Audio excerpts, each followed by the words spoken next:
Hello, जय हिंद दोस्तों। Vande Mataram 91.2 radio Noida लोकमंच पे आपका बहुत बहुत स्वागत है। मैं हूं आपका आरजे सोनू नागर और अब मेरे साथ हैं राजेश्वरी त्यागराजन जी, जो कि फाउंडर हैं Tyagarajan centre for music and dance की। तो आइए उनसे बात करते हैं। 30 ईयर्स उन्हें हो चुके हैं इस प्रोफेशन में। उनसे थोड़ी सी चर्चा करेंगे, हम उनका एक्सपीरियंस लेंगे और बहुत सारी ढेर सारी बातें करेंगे। तो मैडम, आपका बहुत बहुत स्वागत है हमारे शो पर। थैंक यू सोनू नागर जी एंड सारे श्रोताओं को मेरी प्यार भरा नमस्कार। मैं राजेश्वरी त्यागराजन। इन्होंने बोला 30 साल हो गया है मुझे इस प्रोफेशन में। नहीं, 30 साल से हम एक इंस्टीट्यूट चला रहे हैं नोएडा में, जिसमें हम लोग भारतीय शास्त्रीय संगीत और शास्त्रीय नृत्य का स्कूल चलाते हैं।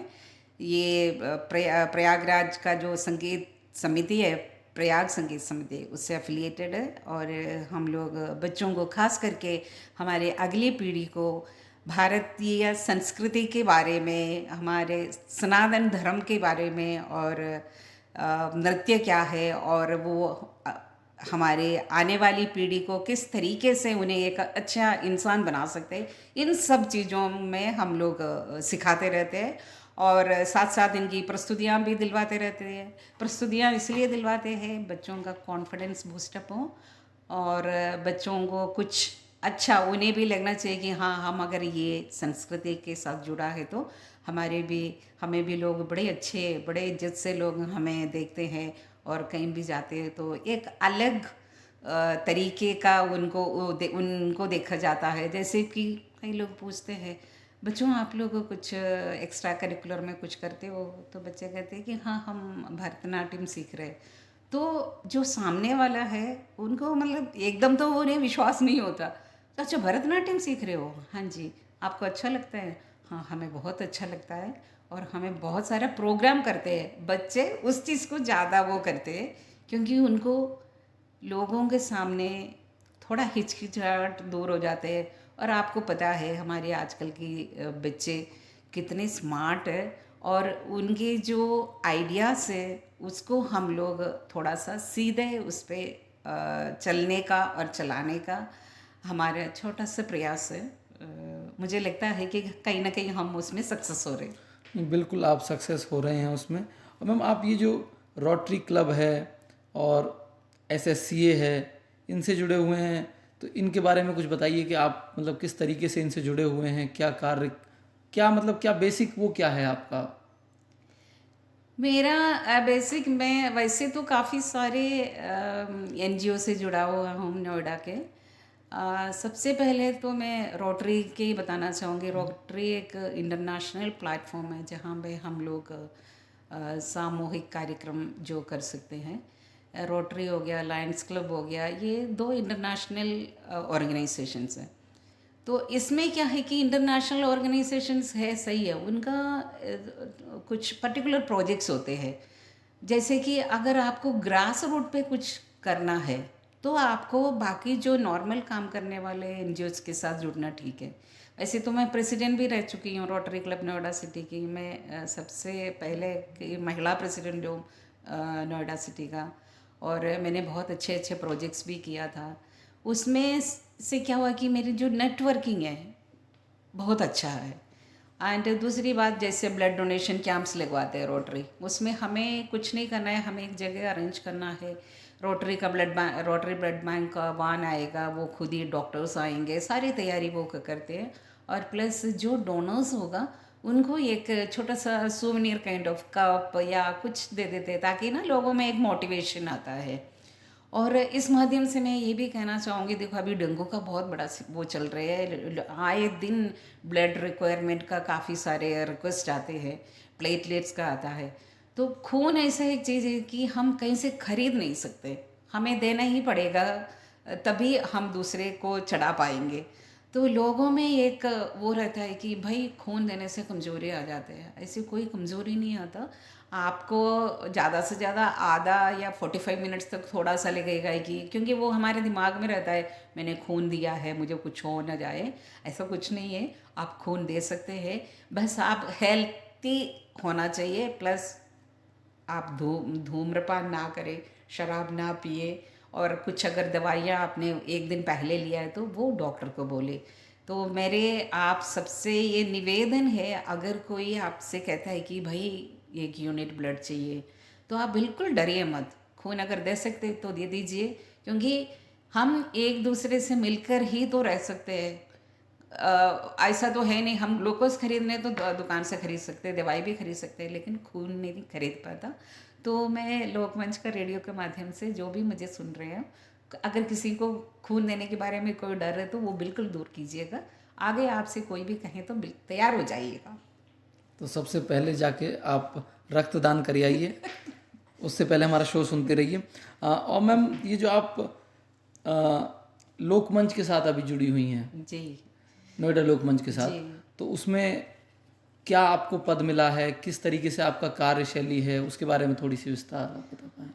हाँ, कब से ये आप जुड़ी हुई हैं, क्या? लोकमंच के साथ वैसे तो मैं बहुत सालों से जुड़ी हुई हूँ, लेकिन जैसे कि कभी किसी वॉलंटियरशिप ले किया है, कभी मैंने कभी किसी को कुछ ज़रूरत है तो यहाँ पे सक्सेना जी को बोला। सक्सेना जी मेरे लिए और मेरे हस्बैंड के लिए गुरु समान है, और सिर्फ हमारे लिए नहीं है, फाउंडर है नोएडा लोकमंच का। प्लस जिस तरीके का काम लोकमंच करते हैं और कोई एनजीओ नहीं कर रहे हैं फ़िलहाल वैसा काम। आप इनका कोई भी प्रोजेक्ट लेके देख लो, हर प्रोजेक्ट क्या कहते हैं कि एक मास्टरपीस है। हर प्रोजेक्ट मतलब वो जानते हैं कि किसको कहाँ पे क्या ज़रूरत है, किस तरीके से हमें काम करना चाहिए। तो जो भी थोड़े बहुत यहाँ काम करते हैं वो हर सोशल वर्कर चाहते हैं कि लोकमंच से जुड़े। मैं तो बहुत खुशकिस्मत समझ रही हूँ कि सक्सेना जी ने और उन टीम ने मुझे इस काबिल समझा कि मैं लोकमंच का कल्चरल विंग का कुछ मदद कर सकती हूँ। तो मुझे उस बात का मैं सच बताऊँ तो इतनी मुझे मतलब अच्छा लगा जब सर ने बोला कि आपको ये कार्य संभालना है, तो मैंने बड़े खुशी खुशी उसको एक्सेप्ट किया। उसका 3-4 कारण है, वो मैं आप सभी श्रोताओं के साथ शेयर करना चाहूँगी। कलाकार देखो, हम उत्तर प्रदेश में रहते हैं। मैं वैसे तो मूल रूप से केरला से हूँ, लेकिन केरला से ज़्यादा मैं उत्तर प्रदेश को पसंद करती हूँ, खास करके नोएडा। जैसे बोलते हैं ना कि मायका, मुझे लगता है कि मेरे माँ बाप ही सिर्फ केरला में और भाई बहन बाकी सब लोग यहीं पे है। नोएडा एक ऐसी जगह है, सबको कुछ ना कुछ देते हैं। नोएडा दिया भी है, और जिसे कहते हैं कि एक ब्लस्ड शहर जो है, मैं अपनी सोच बता रही हूँ। तो यहाँ पे जैसे सक्सेना सर भी है, यहाँ से नहीं है, लेकिन बाहर से हम सारे यहाँ के बसे हैं। हमें नोएडा ने बहुत कुछ दिया है, तो हम सोचते हैं कि वापस नोएडा को क्या दें। तो हम यही सब दे सकते हैं नोएडा में, जहाँ पे बच्चों को कुछ ज़रूरत है उनका मदद किया, जहाँ पे थोड़ा पीड़ित लोग हैं, लेस प्रिविलेज्ड है या लेस फॉर्चुनेट लोग हैं, उनको क्या मदद दे सकते हैं। जैसे नोएडा लोकमंच का दवा खाना जो ओपन किया है, वो पूरे इंडिया में, एक तो बॉम्बे में है, दूसरा नोएडा में है। तो ये सारे मुहिम जो चला रहे हैं, उनके साथ जुड़ना तो बहुत ही बड़ी बात है। और मैं चाहती हूँ कि और लोग भी जो नोएडा लोकमंच से जुड़े हुए हैं या जुड़ना चाहते हैं, वो धीरे धीरे वॉलंटियरशिप करें और वो समझें कि लोकमंच में वाकई में क्या होता है। और उसी के साथ या ऐसा भी है कि नोएडा में बहुत ज़्यादा कलाकार रहते हैं, बहुत है, हर फील्ड देखो आप, dance, music, painting, drawing, theatre, लेकिन हमें एक प्लेटफॉर्म की कमी है। अथॉरिटी के पास नोएडा इंदिरा गांधी कला केंद्र है, लेकिन एक अलग सा जैसे संगीत नाटक अकेडमी का कोई ब्रांच या नहीं है। ये बहुत सारे बॉडीज़ होती है, कल्चरल बॉडीज़, वो सब नोएडा में नहीं है। तो हमें हर काम के लिए हमारे उत्तर प्रदेश भवन जो है वहाँ पे है, दिल्ली में, वहाँ जाना पड़ता है। तो मेरे इस माध्यम से जितने हमारे, अगर कोई सरकारी ऑफिसर सुन रहे हैं, तो छोटा सा निवेदन ये है कि एक कल्चरल बॉडी गवर्नमेंट का यहाँ पे नोएडा लोकमंच के साथ, क्योंकि नोएडा लोकमंच से तो सारे जुड़े हुए हैं, तो अगर एक कल्चरल बॉडी बनता है तो बहुत अच्छा रहेगा।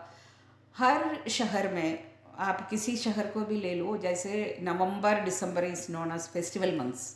फेस्टिवल मंथ्स मतलब ये आर्ट एंड कल्चर का, तो सारे जगह होता है, लेकिन अपने यहाँ पे नोएडा में कुछ नहीं होता। आप दिल्ली का कोई भी ऑडिटोरियम ले लो, वहाँ पे हर दिन बड़े बड़े आर्टिस्टों का परफॉर्मेंसेस होता है।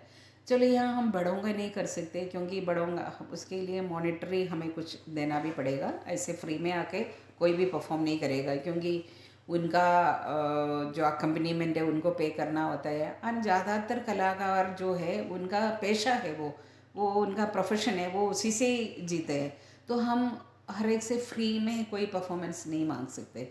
हाँ, फ्री में परफॉर्मेंसेस जैसे हम हमारी इंस्टीट्यूट हो गया, कुछ और गिने चुने इंस्टीट्यूट है, उनकी स्टूडेंट्स का करवाते रहते हैं, तो वहाँ भी हम लोग पेमेंट नहीं लेते, क्योंकि वहाँ हमें एक प्लेटफॉर्म चाहिए होता है।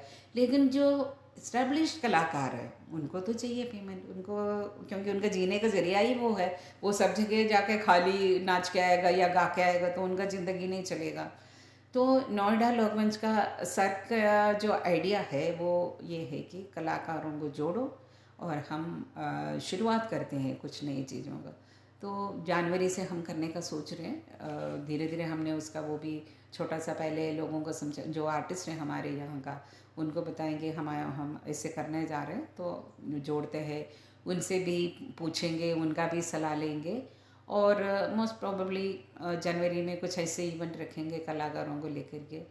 लेकिन ऑडिटोरियम एक well with sound proof, light settings, ये सब ज़रूरी है। ऐसे एक ऑडिटोरियम अगर है तो स्पॉन्सर्स तो सरकार को वैसे ही मिल जाएगा।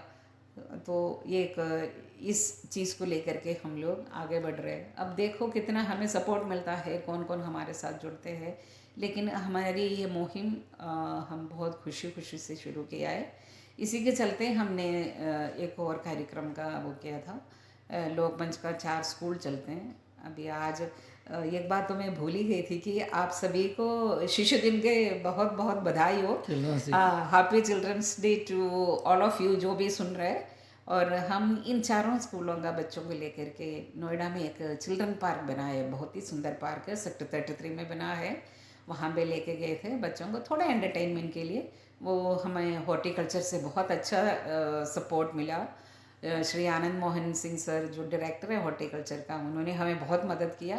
एंड बच्चे इतना खुश हुए कि कहते जाने का टाइम हुआ तो बच्चे पूछ रहे थे कि मैम थोड़ी देर और रुक सकते हैं हम। हमने कहा फिर हम आपको और लाएंगे, दोबारा लेके आएंगे।